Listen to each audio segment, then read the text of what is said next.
We turn now to Democratic Congressman Adriano Espaillat of New York and Republican Congressman Carlos Gimenez of Florida. Congressman, both of you, thank you for joining us. I want to start with you, Congressman Gimenez. You were almost 7 years old when your family fled from Cuba at the start of the Castro regime. What do you remember about those early days in Florida? Well, I remember that we all went to one house. My uncle, my aunt were kind enough to take us in. There were about 21 people in that house. And I remember vividly my first day going to school.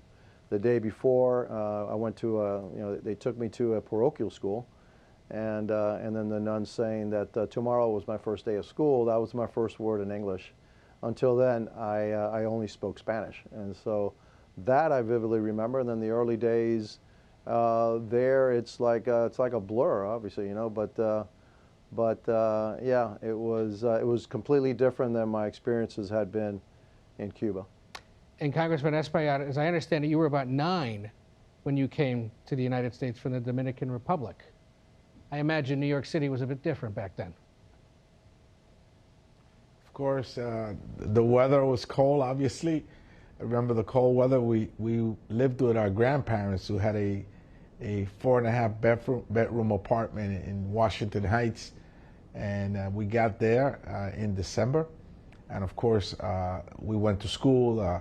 Remember sitting in the back of the classroom and for a year or more, not knowing really a word of English, but surely and slowly we acclimated, and here we are. Do either of you remember your parents ever explaining why they wanted to become Americans?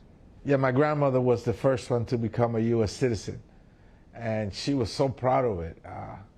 And I remember that she spoke about it, about how great this nation is and how it gave us a new opportunity of moving forward. But she was really proud of becoming an American citizen, and I think it translated then back down to all of us. And Congressman Gimenez?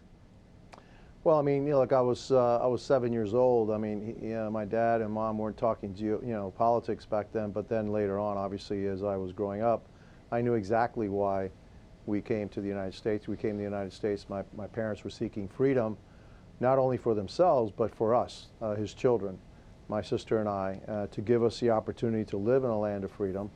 I recall one day I asked him, hey, why is it that we came to the United States? A little bit older, and he told me a story about how I had come home, and I'd asked him a question, and to him, it felt like we were being indoctrinated, into communism, and he decided right then and there that we had to leave because he wanted to give, like I said, my sister and I, the opportunity and the freedom that the United States, gave him, my mother, and then us. That's the reason why we came to the United States.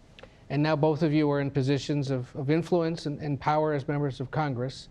And there are, of course, all sorts of issues facing the United States Congress and the country overall. And one of them, of course, continues to be immigration. And we saw in recent days the Supreme Court issue a few decisions regarding immigration. I wanted to start with the one regarding birthright citizenship. The justices said that is, in fact, guaranteed in the Constitution.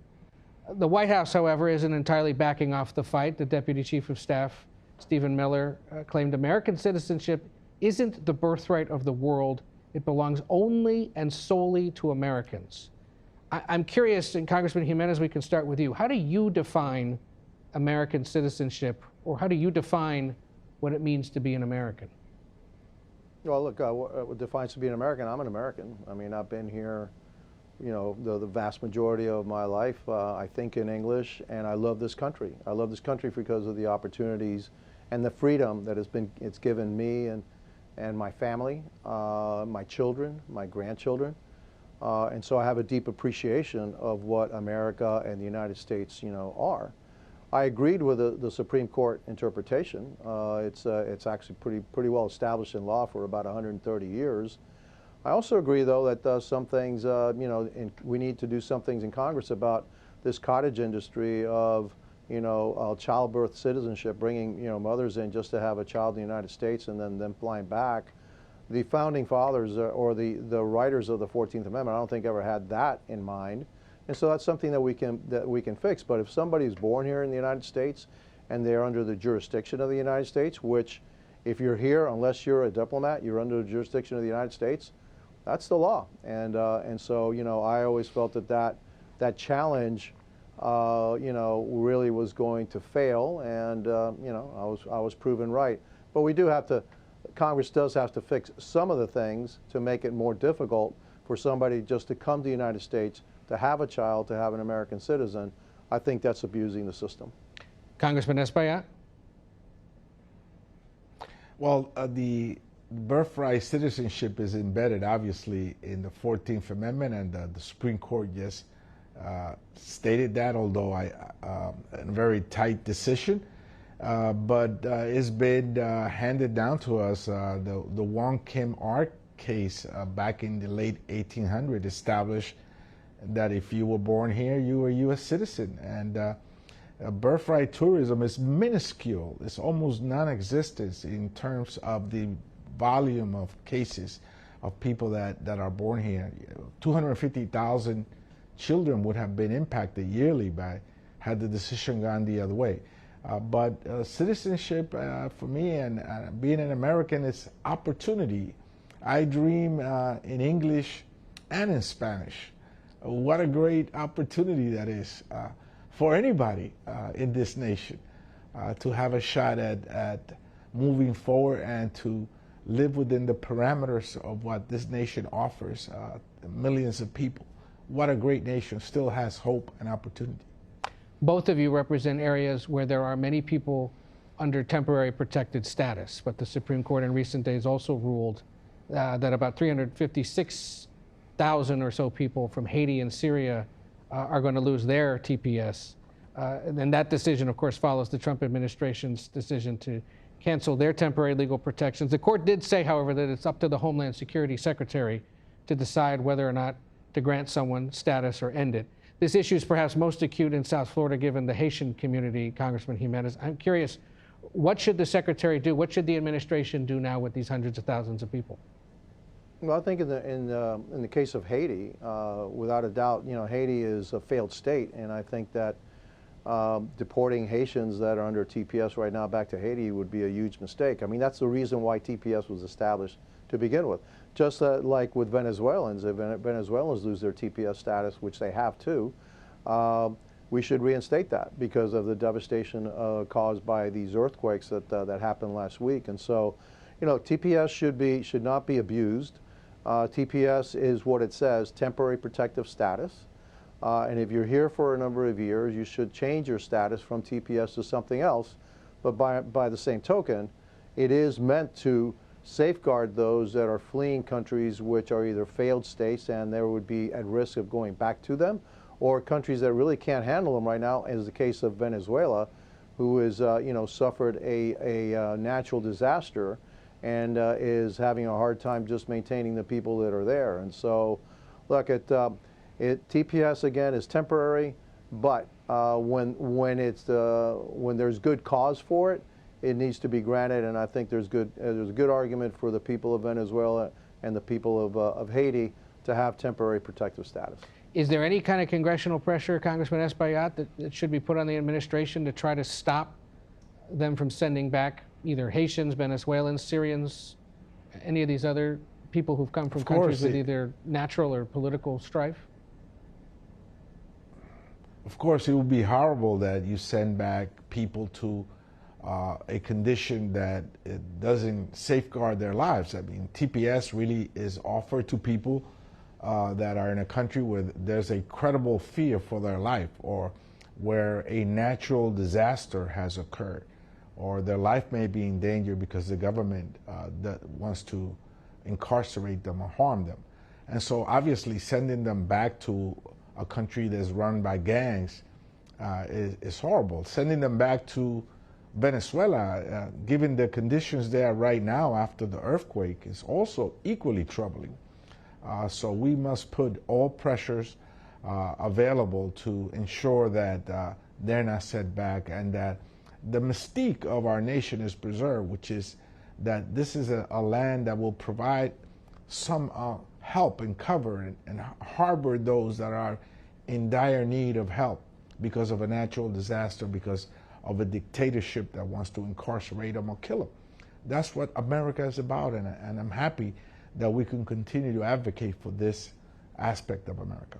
You know, listening to you two over the last few minutes, I hear a lot of agreement in many ways. But you're among, you're proud members of your party, and they have bickered for years over this issue. And we could spend the whole hour debating immigration. We won't. But given your work and experience on this, given what you know about your constituents and where you guys have come from, what might be the easiest, fastest, bipartisan fix Congress could make to deal with immigration? And in this case, Congressman Espaillat, let me begin with you. I believe very strongly that it should be bipartisan. And of course, there are three particular items that I think are easy to fix. Dreamers is one of them. These are young people that came here when they were 1, 2 years old. Many of them don't speak the language of their homeland or have no connections whatsoever with the country where they were born. Yet they're Americans, but for one thing, their green card. It's a fixed number of them. Most people agree that they should be let in. They should be allowed to stay here. So regularizing them is one. Farm workers, many of whom are not going to the fields to work because they're afraid they're going to be arrested and deported. We need them. And then keeping families together is important, because a family that's divided, that's fractured, is a weak family, and many weak families make up a weak nation. So these are three items: dreamers, farm workers, and keeping families together. And of course, TPS is part of keeping families together. Congressman Gimenez, any of those on your list? Look, I agree with a lot of what the congressman has said. The problem that we have, look, the problem about immigration got exacerbated because the open borders that we had during the Biden years, and you had millions and millions people coming into the United States, and it really drove the issue of immigration, home. And I thought we were getting closer to some kind of a solution until that happened. The borders are now closed, and I've always said that once you secure the borders, then we can have an honest debate about the people that are here, the immigrants that are here, those are undocumented. And I think that we can reach a solution. I think there are plenty of people with plenty of ideas. The problem was that because of what happened in the last 4 years, you couldn't even talk about it because you had to control the borders. Well, the borders are controlled now, and I think we need to pass something that says, look, you're just not going to have open borders, but now we have to deal with the people that are here. I don't think anybody wants criminals to be here. I don't think anybody wants gang members to be here. I think that people with active deportation orders, yeah, okay, but those that have been here for years, DACA is a great example of that, okay? And those that have been here for years, that have been working, are part of the community, that are part of the economy, we need to find a way to normalize them. Doesn't necessarily mean that they're going to be citizens at the end of the day, but to normalize them so they can come out of the shadows, pay taxes, and then live their life without having fear of somebody coming up and taking them away after 20-something years, and separating from their children that they've had during that time. And so we have to find a solution. I think that the solution could be bipartisan, but it also seems when the Democrats were in control, it didn't happen. When we were in control, it didn't happen. It's got to happen. We got to stop kicking this can down the road. We got to have the debate. Everything, whatever comes out of it, I'm sure, the Democrats won't like 100% of it. The Republicans won't like 100% of it. And if that's the case, if that's the final solution, it's probably the good solution. Nobody's going to be 100% happy. And we can't always, the one final thing is, we can't solve the problem for 100% of the people. And so we can solve the problem for 90% of the people. I think we need to make that effort, and then the other 10%, we'll work that out later. But we need to find a solution to the issue of immigration. I do at least hear the two of you saying perhaps the issue of dreamers, those young people, many of whom now are in their 40s because they've been waiting for so long, and have children of their own, might be the easiest fix. We'll see if that happens anytime soon. Obviously, with the elections coming, it may not. In our remaining moments, and Congressman Gimenez, you got the first word, so we'll give Congressman Espaillat the last word, so we'll start with you. What is your message to someone, perhaps Congressman Gimenez, that is on the outside looking in, who might want to come to the United States and build a better life? What would be your message to them? My message is to do it the right way. There are, thousands of immigrants that are allowed into the United States every single year. Go to your, in your country, go to the embassy, the consulate, etc., and sign up to immigrate into the United States. Do it the right way, and then you will be welcomed with open arms.